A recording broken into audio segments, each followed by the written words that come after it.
Let's rip through a couple questions that I always get from people that are just getting started and really have no idea where to start. And this is mainly for people that are 40 plus, and a lot of these questions might come from 60 plus as well. How do I know when my setup is good enough? At this point, the setup should be invisible. It should take no more than 5 minutes to go from getting into that space and hitting record. So I set up my tripod, I put my laptop here, I open my presentation, and I hit record. So that was perfect for me. What if I change my setup later and it looks inconsistent?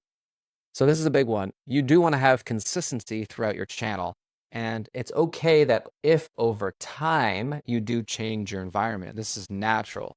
That is going to show growth in your channel. But if you're changing it every other video, people aren't going to like that. And people love consistency. So try it a few times, but don't record it before you kind of make a transition and even address it in your next video. Hey guys, I'm trying out this new environment and I'm thinking it's going to work better because I watched Ash's video and now I learned how to create something that's scalable and low effort. Do I need special place for studio to be taken seriously?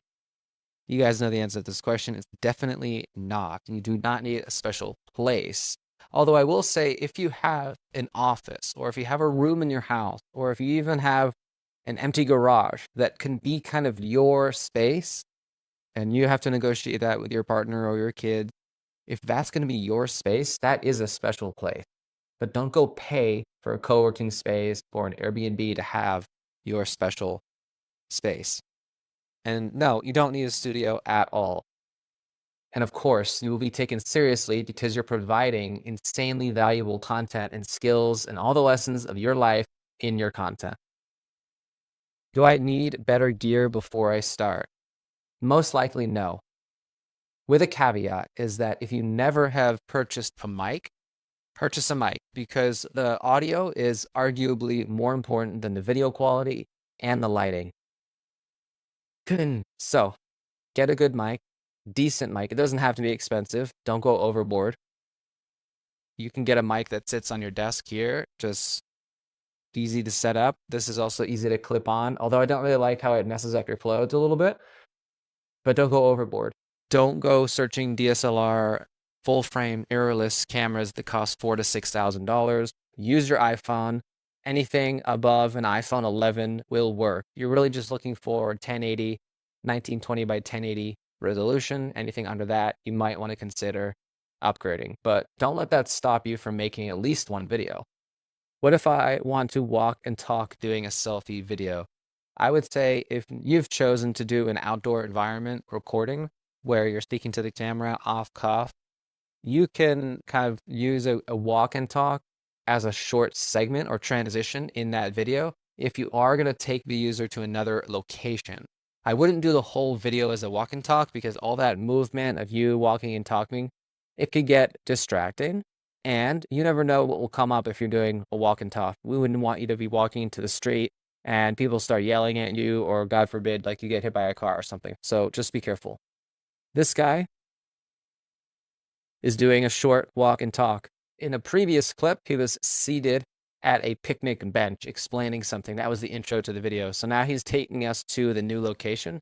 And it's an addition, if not a distraction. So he only did it for just a few minutes in this scene. Should I wait until I can afford better lighting, camera, or space? No, you should not wait for this stuff because you could go down a rabbit hole for years trying to figure out the best lighting, softboxes, professional lighting. Try to use natural light to your advantage in the beginning and maybe purchase a very cheap like LED ring light, or if you want to shoot when it's not so light out. That's it. No, you don't need, you should not wait. Should I copy someone else's setup if it's working for them? Likely no, because that person has been doing that for maybe 2 to 5 to 15 years. You're looking at them in their later journey. You're not looking at them in the beginning. And what you should do is if you see someone's style that you like, go back to their first video and you'll see that it's nothing like their current version. Probably not well lit. It's probably not even a good camera angle, the quality is way worse. So it's not to say no. If you do see someone's setup and you go out and you practice that setup for a few hours, not months, please, not months, but just a few hours, one day, and it really resonates with you and you really feel drawn to that for whatever reason, and you decide at that moment that that is for you, then go for it. What's the best setup for YouTube? There isn't just one best setup for YouTube. Talking head at a desk indoors is one of the most popular because it's easily accessible, it's low effort. Your stuff, your equipment is pretty much always set up. That's what I'll be doing, but I'm also traveling right now, so that's why I'm kind of outside, but I'll still be doing the same format. I'll be taking you through a presentation with the notes to guide you. It gives me structure and it just gives you something to look at as well. The beauty of YouTube now is that there isn't one setup that's the best. It's what's best for you and your values, for your style. The point of all of this is to not be someone else. I'll say that again. The point of this is to not be someone else. We want you to show up, to be your true self, to really, really be authentic, because that's what people are going to gravitate towards. Your information isn't as valuable anymore because ChatGPT can give us all the information. So it's really your personality and how you communicate your knowledge that people will love to follow. Ultimately, what do we want to do? You do not need a better setup. We want to keep it simple. Don't overthink it. Don't overcomplicate it. Just get something going because this is your first draft. You need a repeatable setup, something that's low effort and repeatable. And please don't use setups as a way to avoid committing, because I've done this, my friends have done this, clients have done this, and weeks or months can go by with very little progress. So when we post videos that we're almost not even proud of, that are rough and raw around the edges, that's when we get feedback, and then we can apply that feedback to doing it over and over and over again, which eventually will give us a nice polished product. What stops you? I'm wondering, you guys, you should put this in the comment. What has been stopping you from actually making the content? I'm guessing it's not going to be the content itself. I'm sure that you have stuff to say, stuff that you're interested in, skills that you would like to share, or insights that you would like to pass on. So most of the time, it's because we get paralyzed by choice. There's too many options, and it's too easy to compare ourselves with what already is working on YouTube. YouTube is now a beast. In the beginning of YouTube, you could just post anything and it didn't really matter. Now, it's a little bit harder to break through the crowd. So that's where people get almost imposter syndrome, and then that leads to zero momentum. So the whole point is just make simple videos, quick videos. We don't have to be an hour long. We just want to get you going. We just want to get you started. Remember, you are not trying to be a professional. Don't go pro. If your setup needs to feel perfect before you record, you've already built a system that can't scale. So keep it simple and keep it cheap.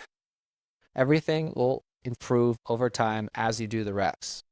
Take a look at some examples so you can see what are the possibilities here. This whiteboard is probably best for educators and teachers and people that have been in group workshops in the past where they had a teacher doing that in a classroom. Now, this is a digital whiteboard, but works the same as this whiteboard here with a traditional marker.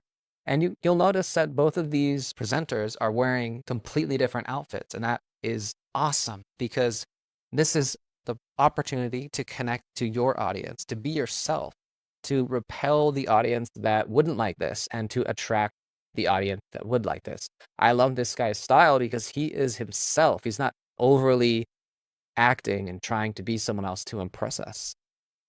The keynote bullet points, this is great for structure. It's what you've been watching in this video. It helps me keep my train of thought because I haven't memorized this topic or this video. I'm not using a teleprompter. So this is what I'll be using as my format. Again, those outdoor setups, I could do this in an outdoor setup, which I am now, or I could do it in an office. The whole point is, if you do it outdoors, is it repeatable? Do you have to rely on the weather? Do you have to rely on permits? Or people walking across you in the background, right? Or disrupting you, or loud noises. You have to consider all those things. The last two, straight to camera, do not start with these. This individual has years of experience and can just riff his topic for 40 minutes very eloquently. And this is great for authority. Yes, it is great. This is something we could strive for later. And the next one, Airbnbs, do not do this as well. This is someone who is a trained videographer. So for him to bring multiple cameras and all these different lights to different Airbnbs in his city and record videos is pretty easy, right? That works for him. It doesn't mean it's going to work for you. So what about teleprompters? Don't start with teleprompters. They're going to make you feel robotic and stale. And in the past, when I've read a teleprompter, I'm reading it, but I'm not really present at all. There's no free-flowing thought, which is great about this. I have my examples in front of me. I can go through them. If I've missed something, the presentation is going to guide me. So don't use a teleprompter unless you're doing something like an ad read or a very specific type of announcement. Maybe you've been paid by an advertiser to read a script. In that case, yeah, sure, use a teleprompter. So what did we learn in today's video? Pick the setup that you can use on your worst day, not your best.